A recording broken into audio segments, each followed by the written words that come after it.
लोचनी सुख झाले ओसारजनी तो हा विठ्ठल बरवा तो हा माधव बरवा बहुत सुकृताची जोडी म्हणून विठ्ठली आवडी तो हा विठ्ठल बरवा तो हा माधव बरवा सर्व सुखाचे आगर बापर कुमा देवी वर तो हा विठ्ठल बरवा तो हा माधव बरवा विठ्ठल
समचरण सरोजम सान्द्रणीलमुद भंजगणनि हित पानी मंडनम तरुण तुलसीमाला कंदरम कंजनेत्रम सदैव सौमेत्तलम चिंतयामि पंढरीचा देवरम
समाजा टिकविले महासिद्धांताचे गुणरसिकत्व उकलिले लचित रसे तर विला श्री भागवत तरो तया ज्ञानेशाते विमलमतीने वंदन करू. ओम नमो ज्ञानेश्वरा करुणा करा दयाळा तुमचा अनुग्रह पावन झालो चराचरिक मुक्ताबाई नमो त्रिभुवन पावनी आद्यत्र जन्य देवाची हे अद्वैत धाम महिम शैलापदेहम नंदवर कुशानंद आणि नामाग्रगण्यम सकल गुणनिधानम बाणराणाम दिशम रघुपति प्रिय भक्तम वातजातम नमामि श्री गुरुदान श्री गुरु अर्चने अगरतामति होईल मंदा श्री गुरु विठ्ठल भावी वंदना कृतिनिज परमानंदात्म रूप गणेशु क्रिया स्मरण होय सकल विद्यांचे अधिकरण तेची वंदो श्री चरण श्री गुरुचे नमस्कारुनी आता विनोद विलासनी जे चातुर्यार्थ कला कामिनी ते श्री शारदा विश्वमोहिनी नमिली मिया.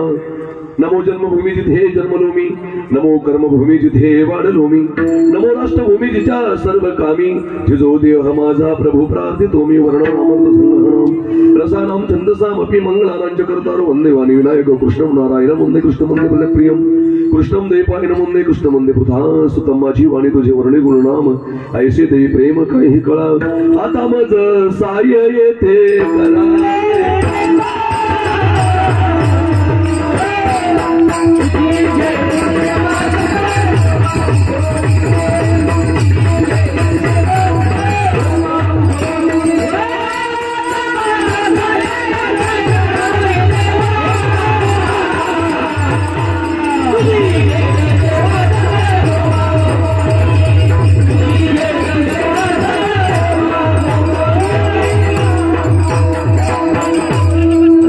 मस्तके पायावरी यावर करी संतांच्या रूप पाहता लोचनी सुख झाले ओसागणी तो हा विठ्ठल बरवा तो हा माधव बरवा. अखिल कोटी ब्रह्मांड नाईक चराचरामध्ये वास्तव करणारा भगवान परमात्म्याची चिरविलास शक्ती ब्रह्मचित्तल ऐसे मुक्त समर्थ सद्गुरु श्री गजानन महाराज महाराज आणि छत्रपती शोभांच्या पदस्पर्शाने पाहून झालेल्या महाराष्ट्र भूमीला तो आंबड वर्षांच्या तदा बाहेरून आलेल्या मायबापांच्या जणांनी निवडलेला अभंग ज्ञानियांचे राजे साधकांचे मायबाप अलंकापूर निवासी मौलिक ज्ञानोबा आहे यांचा सर्वांच्या प्रचित असलेला गुण असा 4 जणांचा अभंग आजच्या सेवेसाठी या ठिकाणी निवडलेला आहे.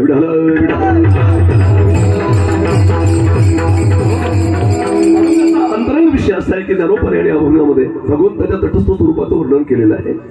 जेव्हा भगवान परमात्म्याचं दर्शन ज्ञानोबाला त्या ठिकाणी झालं तेव्हा बुद्धरूपी असलेल्या ज्ञानोबाला त्या ठिकाणी सांगतात त्या परमात्म्याचं रूप पाहून मला एक अलौकिक आनंद त्या ठिकाणी झालेला आहे. रूप पाहता लोचनी सुख झाले ओ साधनी. या ठिकाणी प्रश्न असा निर्माण होतो ते ज्ञानोबाला कुठली साधने असावी. त्या ज्ञानोबाच्या जीवनाचा जर विचार केला तर ज्ञानोबा ज्ञानेश्वरीमध्ये फार सुंदर सांगतायत की जन्म देणी प्रसंगे श्री देहशिवने अंगे येथून जन्म आगे सोहळे केली तर त्यांच्या जीवनामध्ये कुठली साधना आलेली असावी हाही प्रश्न त्या ठिकाणी आपल्याला पडतोय नाही का. तर त्या साधनेला त्या ठिकाणी सांगतात तो हा विठ्ठल बरवा. आता तो कोण आणि हा कोण याचं चिंतन आपण वेळेच्या आत मांडण्याचा प्रयत्न करणार आहोत. तो हा माधव बरवा.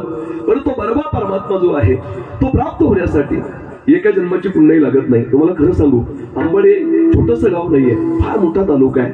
पण एवढेच लोक तुम्ही का आले त्याचं अनंत जन्माचं पुण्य उदयाला येतो तेव्हा ते पावलं कीर्तनाच्या मंडपाकडे येत असतात. अन्यथा ते कधीच इकडे आणि अनंत जन्माची पुण्य असल्याशिवाय इकडे कोणी येऊ शकत नाही. म्हणून महाराज सांगतायत बहुत सुकृताची सुकृत म्हणजे पुण्य नाही का. म्हणून विठ्ठली आवडी नाही का. आणि तो परमात्मा कसा आहे सर्व सुखाचे आगर आगर म्हणजे ज्या ठिकाणी भरपूर काही ठेवा त्या ठिकाणी ठेवलेलं आहे नाही का. बाप रकुमादेवीवर आता ज्ञानोबराचे अभंग 2 प्रकारचे आहे. काही ज्ञानदेव म्हणे असे आहेत तर काही बाप रकुमादेवीवर असे आहेत. हा प्रश्न बऱ्याच जणांना पडतो ज्ञानदेव म्हणे का आणि बाप रकुमादेवी वरून का याचा विचार आपण मांडण्याचा प्रयत्न करू. कीर्तन झाल्यामुळे थोडा पर्याय देणं महत्व म्हणून आपल्या पुण्य पावण्याच्या चतुर्थी निमित्ताने कीर्तन प्रत्येकाला श्रुत आहे.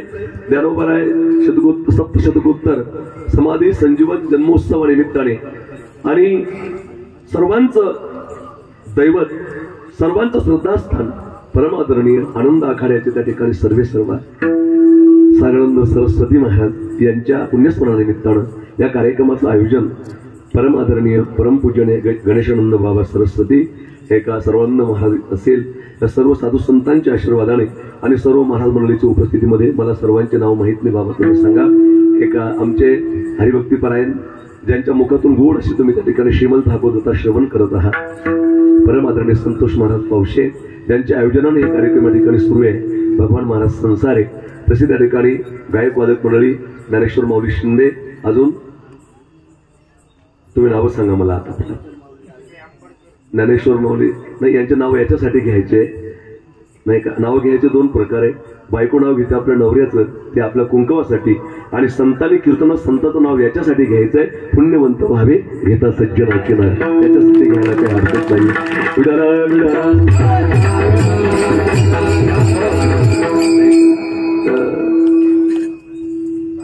रामेश्वर महाराज, सर्जेराव महाराज, तुकाराम महाराज, ज्ञानेश्वर माऊली, तुकाराम महाराज, सुभाष महाराज, ज्ञानेश्वर माऊली, हे मोठे ज्ञानेश्वर जमा झाले माझ्यासोबत.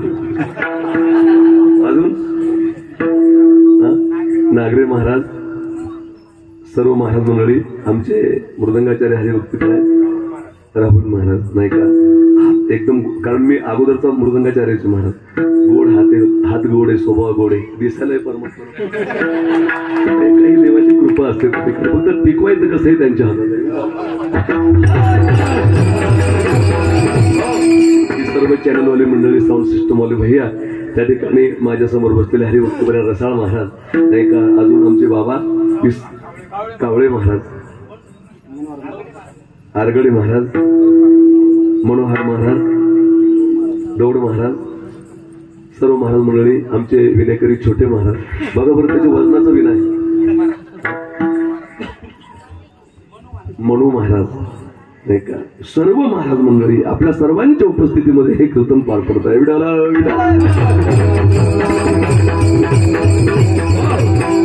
मला त्या ठिकाणी बाबांनी फोन केला, पहिलाच दिवस आहे, आणि आमचे जावाई संदीप भैया वखरे यांचा त्या ठिकाणी फोन आला की माऊली तुमचे कीर्तन त्या ठिकाणी पाहिजे. खरं युट्यूबवाली मंडळी आहे, परंतु 80% माझा आवाज बसलेला आहे, आणि चांगलं झालं तर टाका, नाही तर टाकू नका,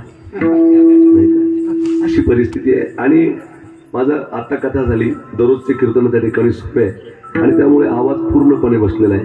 आणि आता सगळ्या गोष्टी आवाजावर अवलंबून आहे. आवाज इथं आवाज आहे. काही लोकांच्या की ज्ञानेश्वरी पार्टी वरचा कवरा सगळं पण आवाजानं मार खावा.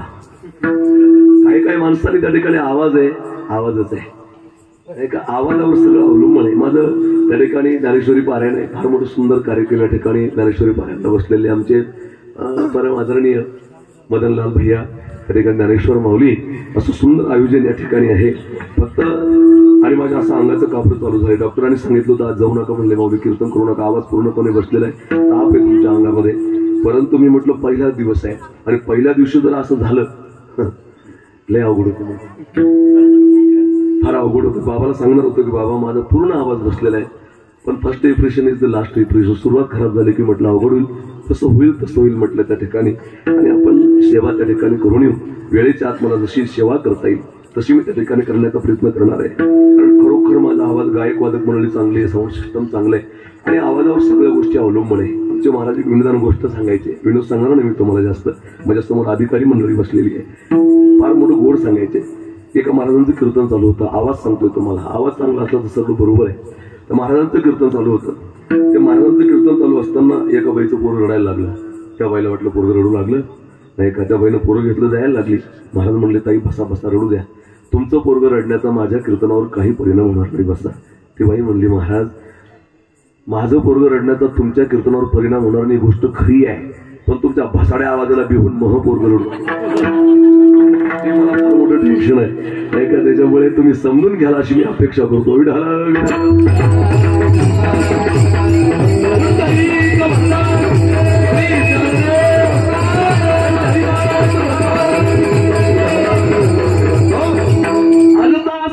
पहिलाच दिवस आहे आणि दुसरं वर्ष आहे, आणि सागरानंद सरस्वती महाराज त्यांचं पुण्यस्मरण. खरं तर बाबांची माझी एकदा भेट झाली होती गणेशानंद बाबांच्या माध्यमातून. खरं सांगू, काही माणसांची नावही त्या ठिकाणी तशीच असतात, आणि काही माणसं नावाप्रमाणेच असतात. तसं बाबांचं नाव सागर आनंद होतं, तर हृदय सुद्धा विशाल सागरासारखं या महात्म्याच्या ठिकाणी नाही का. आणि वारकरी संप्रदायाला संन्यास आश्रमात असून वारकरी संप्रदायावर नितांतपर्यंत करणारं व्यक्तिमत्व जर कोण असेल तर ते सागरानंद सरस्वती महाराज नाही का. आणि मनातलं बाबांना त्या ठिकाणी कळायचं. आणि आयुर्वेद असेल तर फार मोठा अभ्यास, अनेक लोकांनी सांगितलं होतं की तुम्हाला मुलबाळ होणार नाही, पण महाराजांच्या कृपेनं आज त्यांचा संसार त्या ठिकाणी फुललेला आहे. ही अलौकिकता त्या ठिकाणी संतांची आहे, हे अलौकिक जीवन संतांचं आहे. आणि सर्व बाबांचा जो परिवार या ठिकाणी आहे नाही का. आणि 2 वर्षापासून मला महाराजांनी सांगितलं, संसारी महाराजांनी, की श्रीमद भागवत कथा खरं तर तुम्हाला मी सांगेल पहिला दिवस आहे आणि पहिल्या दिवशी कीर्तनकारांनी थोडेफार नियम सांगायला पाहिजे की सर्वांनी कथेला यायचंय. कथा सुख करी, कथा दुःख हरी, कथा याची बरी विठोबाची. आणि त्यातल्या तर श्रीमद भागवताची कथा इतकी गोड आहे. श्रीमद भागवतो ख्योयम प्रत्यक्ष कृष्ण एवही स्वीकृतो शिवयानाथ मुक्तार्थम भवसागरे. जीवाला मुक्ती प्रदान करणारं शास्त्र जर कुठलं असेल तर ते श्रीमद भागवत कथा आहे. भागवत म्हणजे नेमकं काय आहे? पहा म्हणजे भारतामध्ये ग म्हणजे गणित न करण्यासारखा, व म्हणजे वरिष्ठ आणि त म्हणजे तत्वे असलेला ग्रंथ म्हणजे श्रीमद भागवत आहे. अशी अलौकिक भागवताची कथा तुम्ही पावसे महाराजांच्या मुखातून त्या ठिकाणी श्रवण करत आहात. आणि मी तर म्हणतो दरवर्षी भागवत असायला पाहिजे नाही का. कथा अशी आहे ना, पुणी पुणी सुनाऊ सुनाई सुनाई दिल की प्यास बुझतन बुझाई. किती वेळेस तरी श्रीमद भागवताची कथा ऐकली, खादले से खावे वाटे, भेटले भेटी आवडी, तरी त्या ठिकाणी ऐकावी. आणि तुम्हाला पुन्हा एक धन्यवाद देईल की तुम्ही भागवताबरोबर ज्ञानेश्वरी पारायण ठेवलं. ज्ञानेश्वरी पारायण बऱ्याच ठिकाणी गायब झाले, ते व्हायला पाहिजे, त्याची गरज आहे का. आणि हे अलौकिक आहे. आणि तुम्ही दोन संगम ठेवले, त्रिवेणी संगम आहे नाही का. तुम्हाला धन्यवाद त्या ठिकाणी देतोय. आणि भागवताची कथा किती वेळ तरी ऐकली तरी ती गोड लागते. त्याचं कारण श्रीमद त्या ठिकाणी डोंगरेजी महाराजांचा भागवत रहस्य नावाचा ग्रंथ आहे. आणि त्या भागवत रहस्य नावाच्या ग्रंथामध्ये डोंगरेजी महाराजांनी फार मोठं सुंदर सांगितलेलं आहे की श्रीमद भागवत कथा ऐसी कथा है, कितने बार भी सुनी तो मीठी लगती है. क्यों पता है क्यों मीठी लगती है? भागवत क्या है? वेद नाम का एक बहुत बड़ा वृक्ष है, और वेद नाम के वृक्ष को श्रीमद भागवत नाम का फल लग गया, और श्रीमद भागवत नाम के फल को शुक नाम के तोते का मुख लग गया. इसीलिए वो कथा मीठी हो गई, क्योंकि तोते ने काटा हुआ फल बहुत मीठा होता है. पोपटानं कतरलेलं हे असतं, तुमच्याकडे काय म्हणतात त्याला? त्या पोपटानं कतरलेला आंबा असतो बघा, पिकलेली शाक असते, त्याला पोपट कतरतो. त्या पाराला पोपटानं करंडा पाडलेला असतो, त्याला काय म्हणतात? करंडी म्हणतात काय? कतरंडी म्हणतात. मी का पाकिस्तानातला आहे का? म्हणतात त्याला. मला सांगा ती करंडी कशी लागते? काय आपली धारणा काय? ती करंडी गोड लागते. तसं वेद नावाच्या वृक्षाला श्रीमद भागवत नावाचं फळ लागलं, आणि त्या श्रीमद भागवत नावाच्या फळाला शुक नावाच्या पोपटाचं तोंड लागलं, म्हणून ती करंडी झाली नाही का. त्याच्यामुळे गोड आहे. निगम कल्पतरोर गलितम फलम शुकमुखात अमृतम रसयुतम पिबत भागवतम रसमालयम मोरहो रसिका भूरिभाविका. निगम का मतलब होता है निगम कल्पतरोर गलितम फलम शुकमुखात अमृतम रसयुतम पिबत भागवतम रसमालयम मोरहो रसिका भूरिभाविका. आणि त्या श्रीमद भागवताचं कधीचं श्रवण तुम्ही करणार आहात आणि तुमची सेवा माझ्या वाट्याला आली तरी माझ्या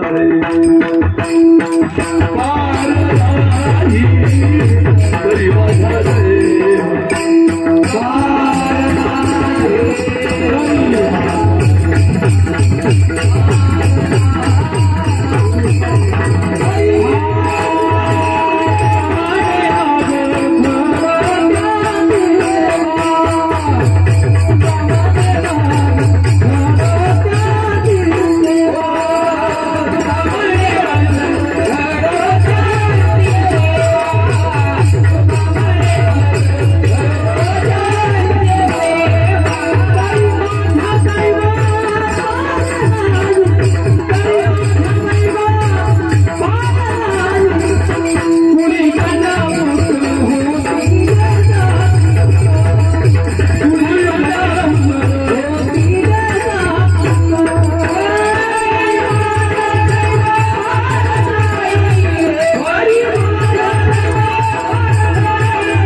कुणाची? दारू पिणाराची, पत्ती खेळणाराची, जंगली रमी पे आवना महाराष्ट्राची. महाराज म्हणले त्याची नाही. गीता भागवत भागवत गीता भागवत करी तिसरा गीता भागवत भागवत